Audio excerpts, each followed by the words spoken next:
Neymar s'offre donc au Paris Saint-Germain. Le désormais ex-joueur de Barcelone est attendu aujourd'hui dans la capitale pour signer son contrat avec les dirigeants parisiens. Un contrat de 222 millions d'euros, montant de la clause libératoire du Brésilien au Barça. À cela s'ajoutera 30 millions d'euros de salaire par an. Autant dire que tous les records sont battus en la matière. Cela faisait des semaines que le feuilleton du transfert de Neymar rendait la planète foot complètement dingue.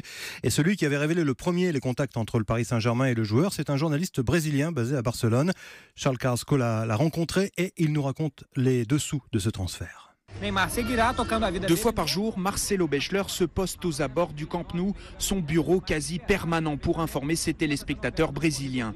Là-bas, ses apparitions à la télé sont très suivies car il est le premier journaliste à avoir révélé les négociations entre Neymar et le PSG. Le plus grand scoop de sa carrière pour le probable plus grand transfert du monde. Il s'en souvient très bien, tout a démarré un lundi soir, le 17 juillet. J'ai une amie de Neymar qui m'appelle du Brésil. Elle me dit il peut gagner beaucoup d'argent au PSG. Le Barça ne peut pas s'approcher du salaire qu'on lui propose. Paris a un projet sportif pour faire de lui le meilleur joueur du monde. Et puis il y a tous ses copains brésiliens comme Daniel Alves. Le lendemain, j'appelle d'autres proches à Paris, en Espagne, au Brésil. Bref, j'ai tout recoupé. C'était un casse-tête, mais l'histoire collait et faisait sens. Et quelques minutes après avoir publié cette information, son téléphone sonne. Des médias de 20 pays différents l'appellent. Pour ce reporter supporter du Barça depuis tout petit, c'est la consécration. Marcelo Bechler est lui maintenant intimement persuadé que le transfert va se concrétiser.